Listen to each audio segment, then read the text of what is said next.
तो फ्रेंड कौन सा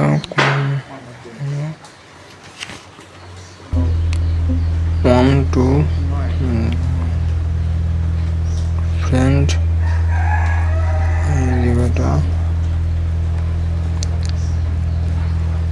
এই লেখাটা খুব ভালোভাবে যেটা হবে,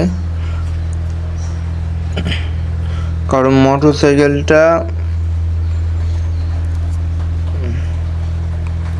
ভালো হবে, কারণ এর আগে একবার অ্যাক্সিডেন্ট করছিলাম। তো এখন মোটরসাইকেল কোনোভাবে করে যাবে না, কারণ আমি মোটরসাইকেল রিয়েল লাইফে আমি মোটরসাইকেল চালাতে পারি না। তো হাইওয়ে মনে হচ্ছে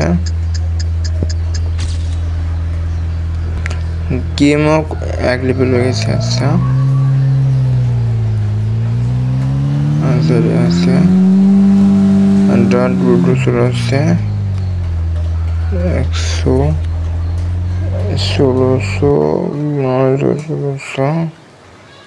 তো ফ্রেন্ড, যদি আমার ভিডিও ভালো লেগেছে লাইক এন্ড কমেন্ট এবং সাবস্ক্রাইব করে বলবেন না।